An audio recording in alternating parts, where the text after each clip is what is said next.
Um, I'm Eliza Wilson, the chair of the HLC board. Thank you for joining us today for our HLC meeting. We're really excited about today because we'll be getting a training on our new public-facing dashboard. We're recording today's meeting for those who are unable to attend, and the recording will be available on our website at cohomeless.org.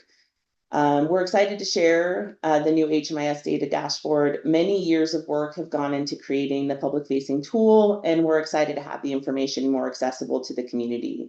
Before we get started, I want to recognize and thank the Coordinated Houseless Response Office Board for funding this dashboard and service providers across our region whose commitment to collecting and sharing data really has made this dashboard possible. A special thank you to Neighbor Impact, specifically Autumn, for working closely with Gaither Stephens to bring this dashboard on, to fruition.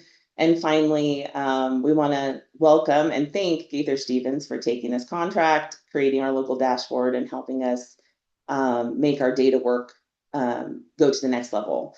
We're incredibly fortunate to have Gaither as the person guiding this work. I've had the pleasure of hearing him speak at national data conferences as an expert in his field. And we're thrilled to now have the opportunity to work with him here in Central Oregon. And with that, I'd like to welcome Gaither, the creator of our local HMIS dashboard. Well, thank you so much, and it's really good to be here. And I just want to say, congratulations on the good work you're doing. And it's never ending. There's never just a stop to it. But you guys are doing really good work. I was honestly looking up your numbers, and I have a unique view by working with so many communities across the country. And it's really neat. It's hard to tell some that they're not doing so great, but you guys are looking at your numbers and stuff. It's really cool to see the work you're doing, and I definitely appreciate it. I'm going to go ahead and just jump right in and share my desktop. And you should be able to see my screen now. Yep. Okay, great. I'm actually going to start on the bottom of the page. So we are on, cohomeless.org. What we do, data dashboards, you can see up in the URL, but I'm at the bottom of that page because I want to start kind of more generic and then move up towards being more specific. So this dashboard right here is kind of neat. It's called the System Performance Dashboard, and it's a national dashboard. So your CoC is in here, Oregon 503. And you can go through and look at all the system performance measures historically from 2015 to 2024 and compare it against other types of measurements. For example, you could do a national average. It's going to reload, I think, because I've been sitting here. So let me go back to Oregon 503. It's been sitting here for like 20 minutes in the background. So it didn't expect me to come back all of a sudden. But so there's national average. There's I also put medians in here because I actually prefer a median to kind of cut out some of the outliers. And this is some of the stuff I was noticing about some of your funding, but yet some of the good work. And I was seeing some of the like your pit count, different things that were happening. But I'm not going to cover a ton on this because this is more like general information to kind of compare against the rest of the country and lots of different measurements and every sub measurement. So if you're familiar with the system performance measures, it's got your average days, your median days, so how long people are homeless, did they return to homelessness, and then all the sub measures. So the 6 months for transitional housing or 24 months just for safe haven. I mean, all different kinds of data that's in here, and this is all pulled from HUD. This actually doesn't come necessarily directly out of your HMIS or anything. This is numbers that are reported to HUD. They provide a data set, and that's why it's only currently up to 2024. When they update this data set, I will update the dashboard, and it will have data up through 2025, hopefully. Also, if anybody has any questions while I'm presenting, feel free to interrupt me. I love questions. I love interacting. Like I said, though, this dashboard's a little more straightforward. It's really just reports out of HDX that the communities put in an aggregate, and then I draw it back out in that report and then make it into a dashboard. But moving on to your specific data that you have sent me, I'm actually going to scroll up to the top of this one. This is called the Community Analysis Dashboard. And honestly, before I move on too far, I want to show you something. If you go to gaitherdine.com and under products, you'll see Community Analysis Dashboard, or we were looking at I don't think I have it up in this list, but we're going to be looking at the community snapshot dashboard. And if you click on any of these links, it'll take you to a page that kind of deep dives. There's actually a video tutorial for the dashboard. There's a manual. There's a demonstration dashboard with other data, and just kind of some information in general. So if I don't cover something, or you would like to maybe show off, or maybe do a little more dive into this, I just have these pages on the website, and you're welcome to visit them. So the community analysis dashboard is a dashboard built off of the HUD annual performance report out of HMIS. It downloads out as like a 40 kilobyte file, and then I upload it and transfer those aggregate numbers to this dashboard. So what you're seeing are going to be pulled straight out of there. However, you're not necessarily going to see HUD speak or HMIS talk. It's going to be instead of like, clients served, it'll be people helped. Adults from homeless living situations. So you're going to see some of that. You're going to see natural language, since this is a front-facing dashboard. Now, someone that knows about HMIS and stuff can come in here, and there's some information for them. Like it will say, for example, I think there's some things if you hover over, it'll say like this calculation is based on. It might even give you like actually HUD guidance if it applies to it. Probably under like chronically homeless, you'll see that. This dashboard is slightly interactive in that you can hover, and there are tooltips that kind of help a little bit more with the data. And I think this allows for like data layering. Someone might see this 1,000 children and go, well, what is that? How much does that represent of the total population? And so you can hover and you can find out that's almost 20% of the population. So it's nice to know, is that like 1%, 100%? What am I looking at here? So I tried to layer as much data. Also, I try to use things like color coding. So even though like maybe you're reading this and there's information in what you're reading, and then there's information in the tooltips, and then there's color coding. So, red generally means something that is something to avoid, and then green can be something that can be possibly good, or it's associated with, that particular category. Maybe like veterans tend to be like a green color or something like that. Chronically homeless, we're looking at that as like, we don't want to have a higher number of chronically homeless people. So that's a red number.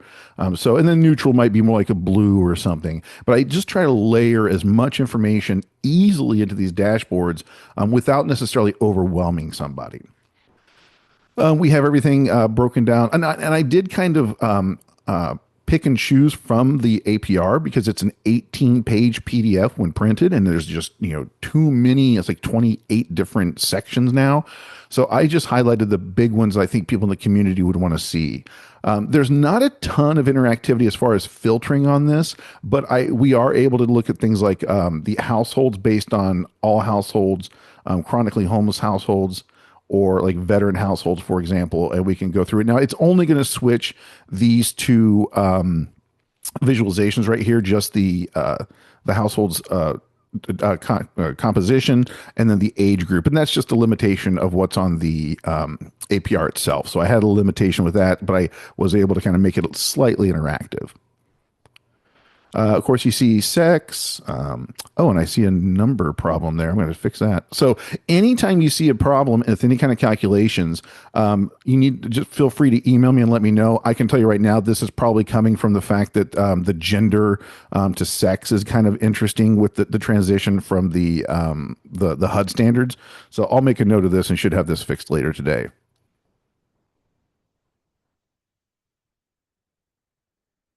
And that's the nice thing too, is if you find something that needs fixed, you can get a hold of me through email, and I can usually fix it very, very quickly.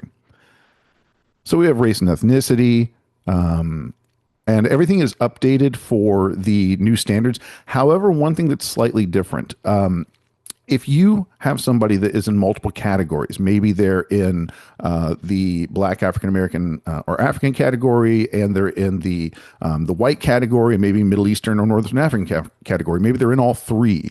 One of the problems is if you are just white, you're in the white category. You're counted there. If you're just Middle Eastern or Northern African, you're counted there. If you're just Black or African American or African, you're counted there. However, if you're all three, you're not counted in those individual categories anymore, which I think is kind of bonkers to me.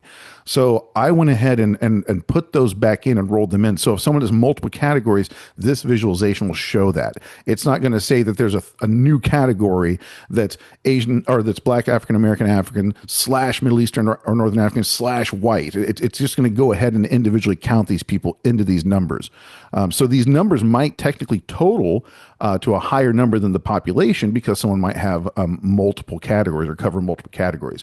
So I felt this was a way to keep that respect and not pull people out of categories, but rather be more inclusive than the actual APR is. So we have, again, I tried to highlight the fact that we're working with vulnerable populations, people that might be unemployed or have no income, they're uninsured, have disabilities. So, we're not just serving people that already have mansions and they're trying to get a bigger pool. These are people that are actually in distress and they need help in our community. Stayers, leavers. Again, I tried to use natural language, so still receiving help. And then, for system people, that's a stayer. And then stopped receiving help. And for system people, that's a leaver. So I tried to make that easily to understand.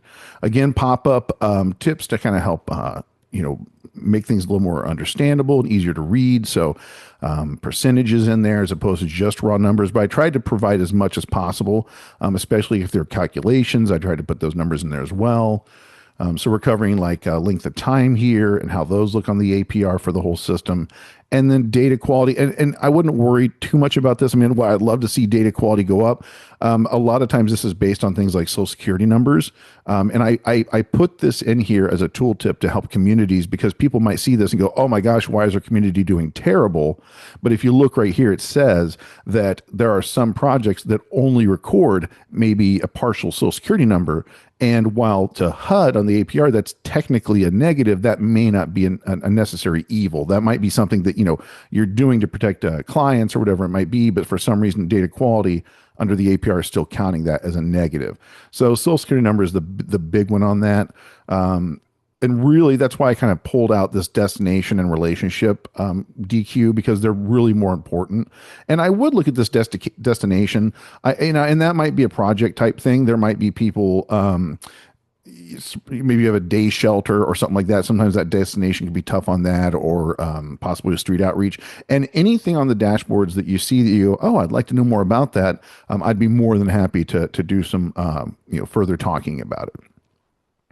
But that kind of brings us to the next dashboard because it's kind of more involved and a lot more complicated, I guess, in a way, but in a good way. It We're looks going to go like up we here. have a question. Sorry to Oh yeah, no, please interrupt me for a question.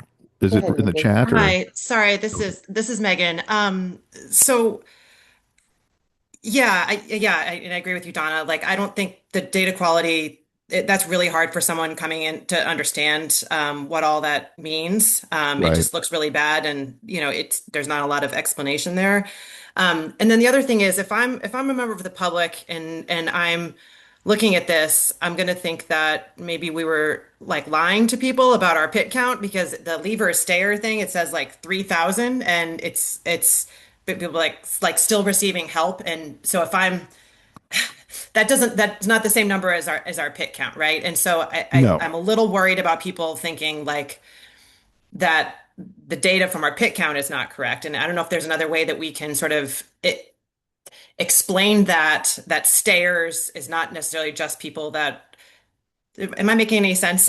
Yeah. Now, well, see, I think so. Just you don't just help unsheltered, right? You help, Sure. people. Yeah. So that number includes your whole system. Now, unsheltered, what people kind of think is the pit count. That's definitely a different number, and isn't necessarily represented Well, here. It's just like everybody you've helped, not yeah. just people like emergency shelter and street outreach. This would be permanent supportive housing, transitional housing, Sure. safe Sure. havens, kind of everything. Sure. Is that something we Um, could, when you hover over that number, is that something that we could add as like a little note? Yeah. What I would recommend doing, since you've embedded this, honestly, Mhm. that's something, and I will. If you get, so I'll be honest. What happens is there's two ways for that to work. One, if you identify something in the dashboard that is maybe contextually really tough to understand for all communities across the country, and like I go, yeah, that works for Los Angeles and for Denver and everything, then I can include that in the dashboard as like a yeah, this is a best practice for everybody. And then there's also a level where it's like a custom thing. Like you're like, no, we want an in-depth thing. Mhm. We want it to be custom for us. I can do that as well. And there's a third option, actually. Since you have embedded these, it's very possible right here at the top where you've got the Central Oregon Community Analysis Dashboard to kind of cover some of that stuff. And you have this gap right Mhm. here where you can enter in text and it can just cover your, frequently asked questions.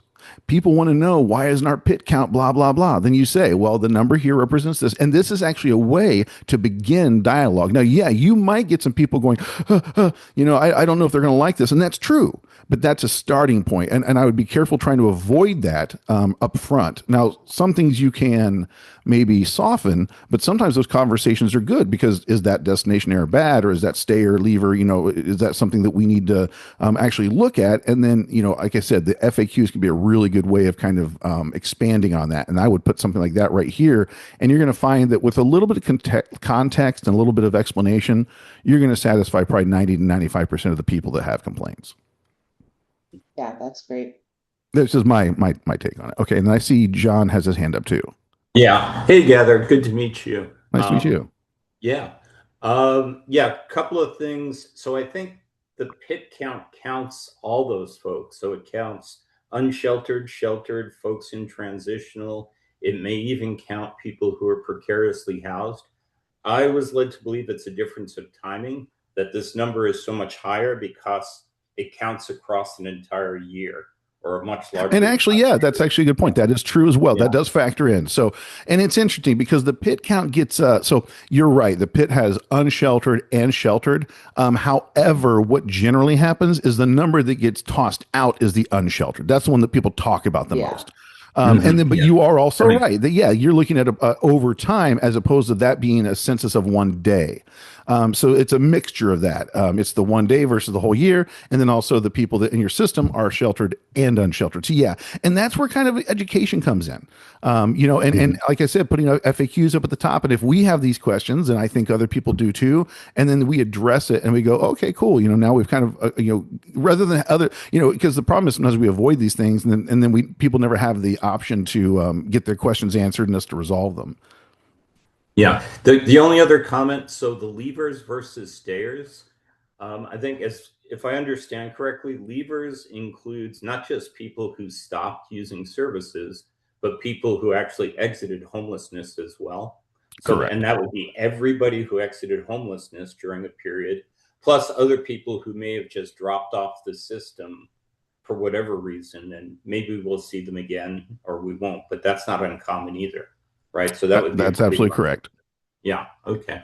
Yeah, and remember too, I'm literally just pulling these numbers from the APR. So this is just a HUD document. This is all terminology they use, the levers, the stairs, and this is kind of how they measure a lot of the stuff that we work on in homelessness. So sometimes I'll defend this. I'm like, wait a minute, I didn't create this. I mean, I created the dashboard, but I'm just there are probably better ways. Honestly, the HUD could have explained things or put stuff together in here, but unfortunately, I don't technically work straight for HUD.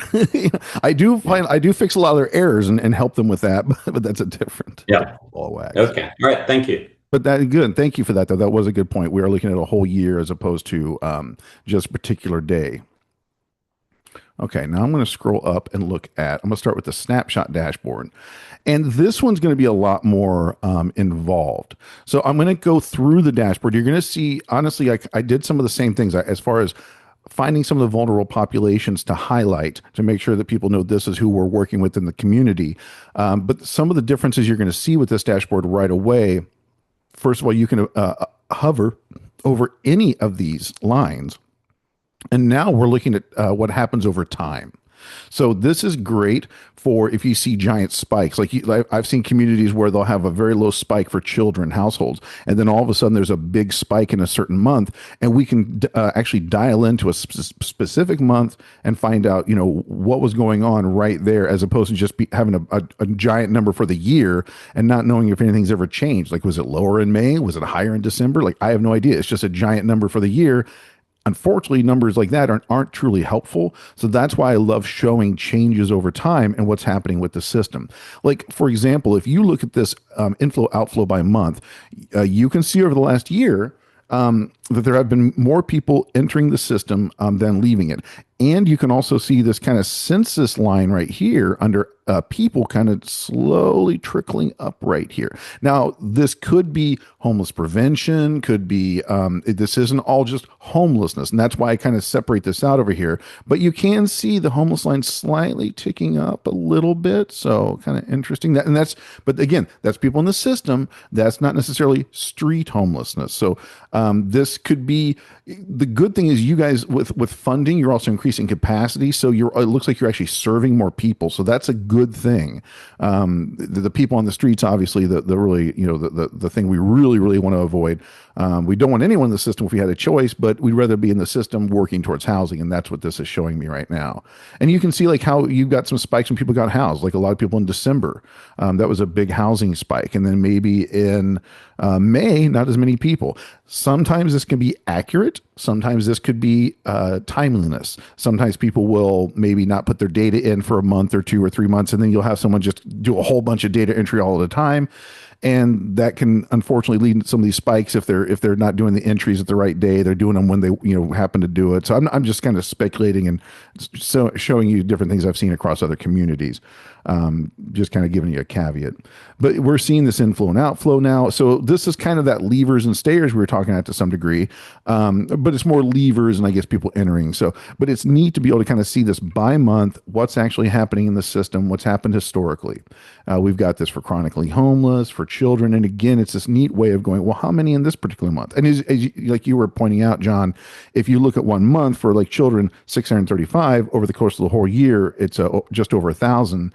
And the thing is too, this 635, you might have say 300 children in here that might be counted in December and January and February. They kind of stay in that system, so they might be counted in each month. And then when they exit, they're no longer in this particular month bar. Sex is going to be a lot lower because we only started collecting that as of October 1st. So that makes sense that these numbers are lower. In fact, if you hover over this, I think. And I apologize, my hand's I'm not great on the mouse right now. I'm using my left hand. I have an injured right arm, so I'm not used to I'm not a lefty normally. So if I kind of miss some of these buttons, that's what's happening. But if we hover over here, it says, as of October 1st, 2025, HUD updated reporting standards. So when it becomes something that's important for the whole nation and it applies to all communities, I try to put some of these kind of frequently asked questions right into the dashboard as possible. So that's why I did that kind of preemptively, because why only 2,000 people when there are 5,000 or whatever in the system? Age. And I try to make this so you hover over it, you get, percentages, because maybe people want percentages as opposed to raw numbers. And then race works the same way as it does on the APR, rather than having like 30 race categories of all possible mixing. I've just got it as, if you're counted in American, Indian, and Asian, then you're counted in both categories. You're not in some weird multiple category. So system flow by last exit is actually my favorite visualization because really I just tell people what you want to see is green growing from left to right. And this is just when people left your system, what it does is, and you can kind of backtrack on this, like, okay, someone left the system. So we know they're counted here. And you look back to the left, well, what type of project were they in?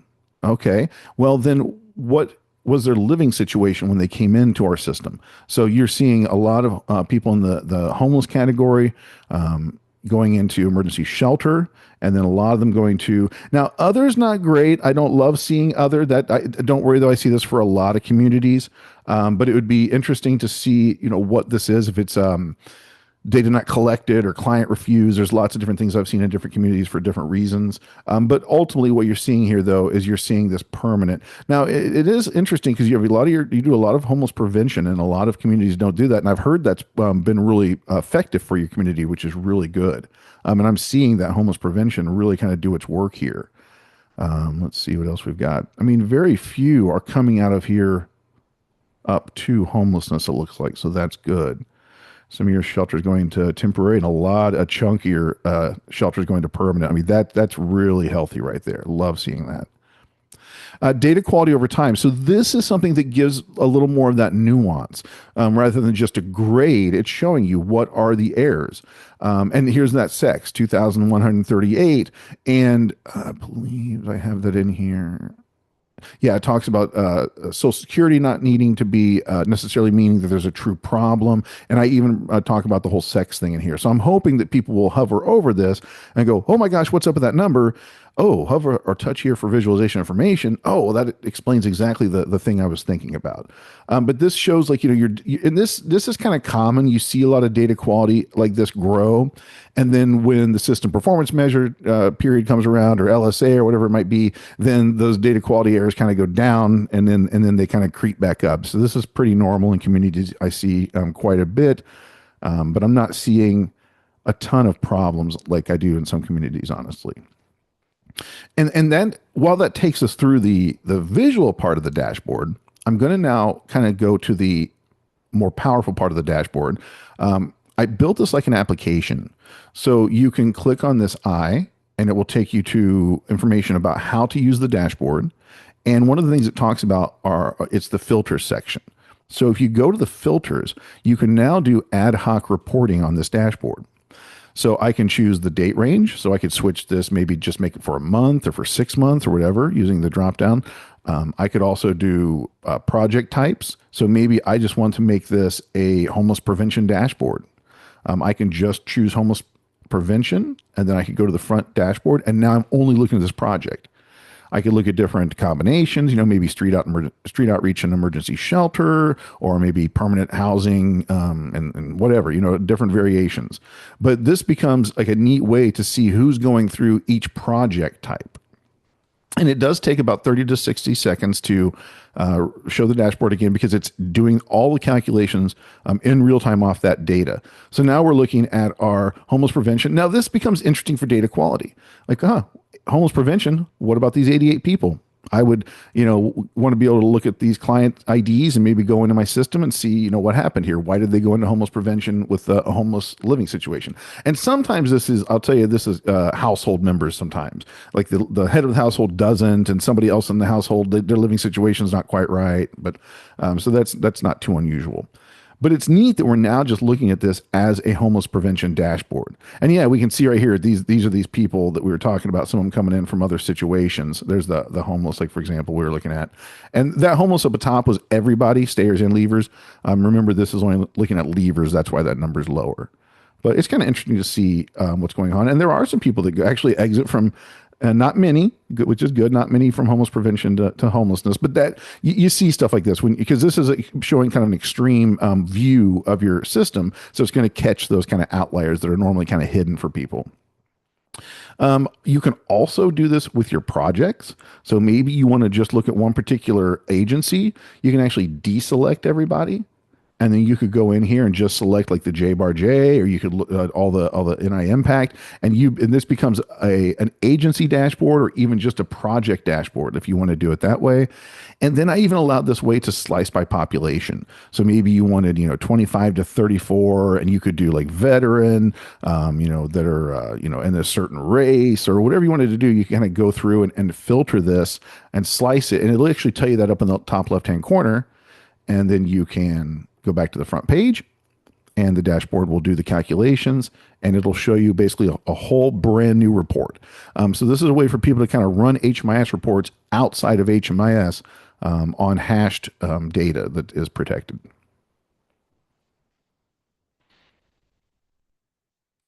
And there we go. Now we are looking at just a particular age group. And I could even, like I said, I could do people that are experiencing homelessness that are at this age group. So I could do multiple slices. As you do that, the data gets very small.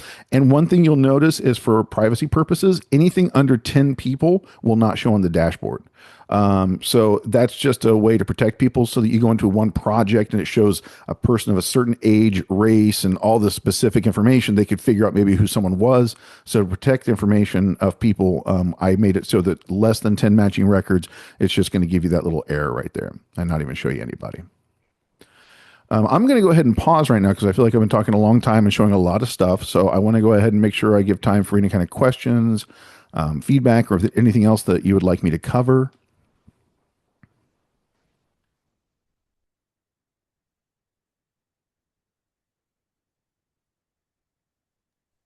I'd also just like to remind everybody that this is going to be recorded and posted on our website for training purposes. It'll be next to the dashboard for people to reference, and likely an additional FAQ like Gaither recommended.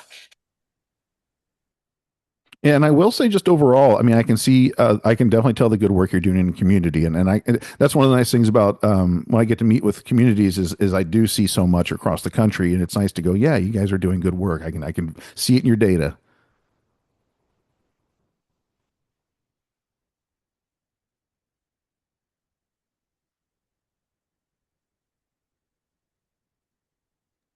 Does anybody have any other questions? If anybody has anything, okay, yeah, John's got one. Yeah, hey, Gaither. So as the person who kind of put all of this together for a region, do you have any impressions or thoughts that would be helpful to share with us about what are some of the challenges you saw or the difficulties we might need to consider when we want to try to make this better than it is right now?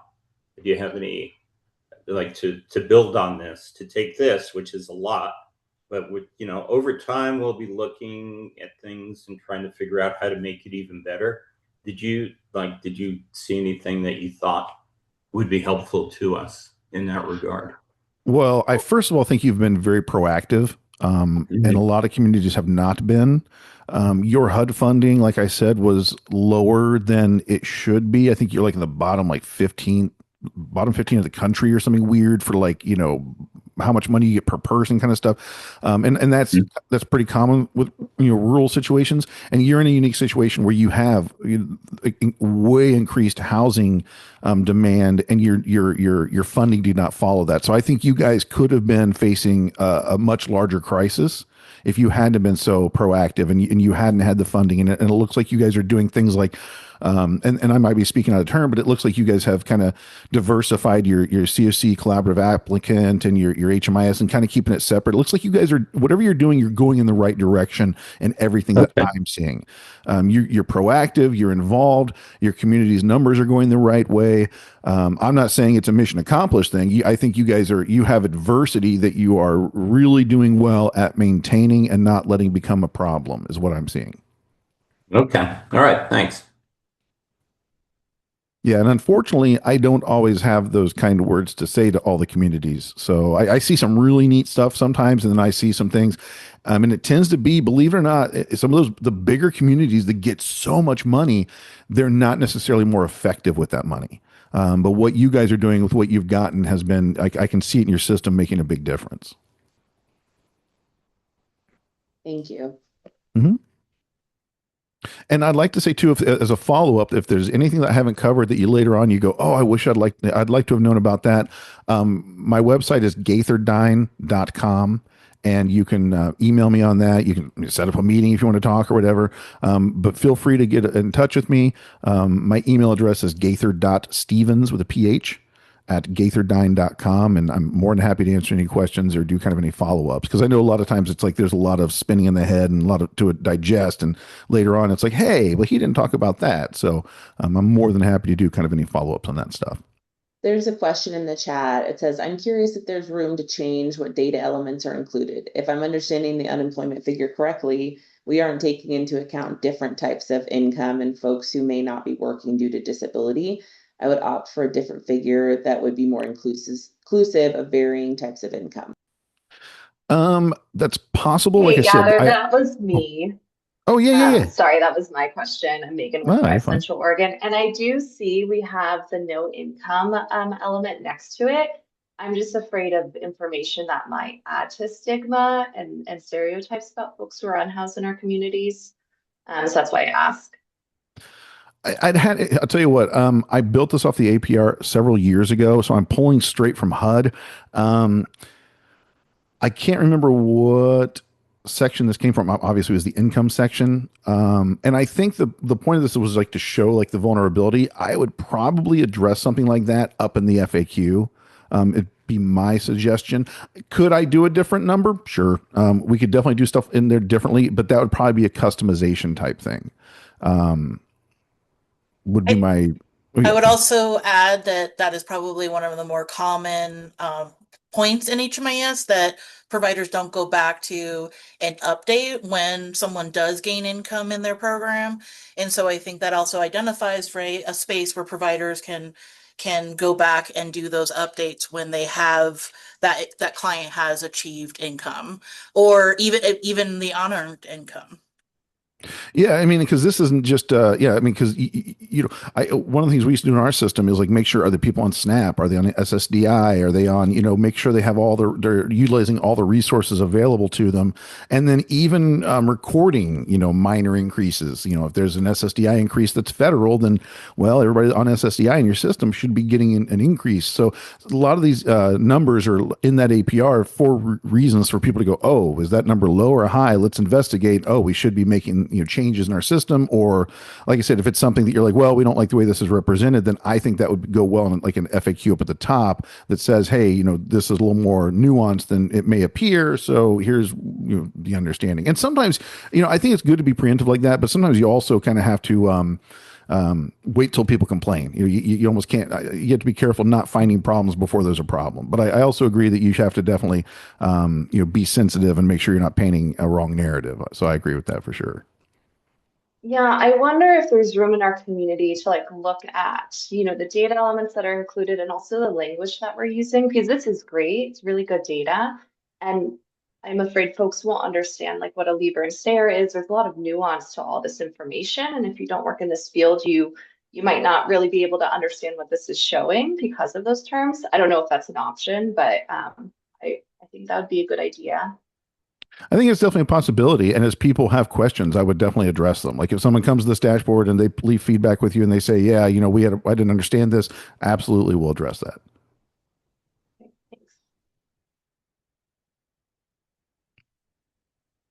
And I'll tell you too, over the course of, I think it's 7 years now, I've had this dashboard in like 80 communities. As those questions have come up, because they absolutely have, that's why these are in here. That's why a lot of these tooltips are in here, because people go, oh, I don't understand that. So, if you do have suggestions to make some of these better, like you think the wording could be better, send them to me. And if it's something where it's like, yeah, that does apply to everybody, that should be a better word or a better phrasing or more information. I can definitely, like I said, if it applies to all COCs and what you're saying is beneficial to everybody, that becomes like it's just a free thing. I'll update that. Your dashboard will incorporate it, and you don't have to worry about it in the future. So any kind of, you go through with a fine tooth comb if you want to and say, I don't like this word, or I don't like the way this is, and I'll definitely take it into consideration. I love feedback, and then like I said, I hate that. Almost 1 million people. That would be terrible.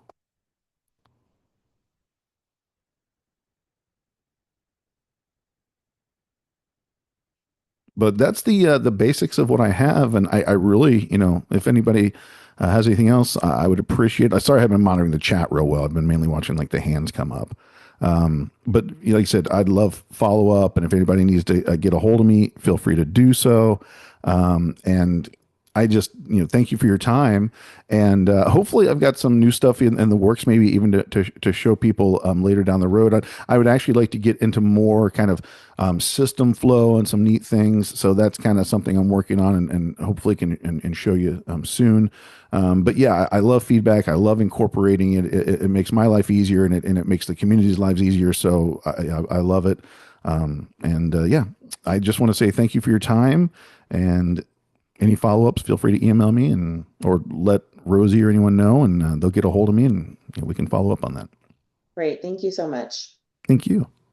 Yeah, thank you so much, Gaither, for all the work that you put in and Neighbor Impact for engaging Gaither and working with Gaither to get this data dashboard up here. I do know because I think initially we all had some questions right away when we first looked at it, and I want to note that, of course, a lot more customization can occur with Gaither's efforts in this dashboard. There's also a price point that's attached to the more customization, right? And so just acknowledging Gaither's point about how our COC's pretty underfunded in comparison to other COCs. So I think that we are working the best that we can with what we have, and then also understanding that these is polling from HMIS. So the populations, can only be so customized because HMIS only allows certain populations to be collected. Yeah, and HUD sometimes their terminology is not always the most progressive or forward or whatever, and it's like you're kind of stuck between something that was came up with like 10 or 20 years ago versus what it is now, and they just haven't quite rolled with everything, unfortunately, and so we're kind of stuck sometimes with the HUD world. I mean, everybody understands that that's the data, that's the projects, that's the system. It's not always up to 2026 standards. Yeah, that makes sense. I know as a community, we'll follow up with providers and the jurisdictions about, maybe some fine tuning but we really appreciate your time and all your work that you've put into this.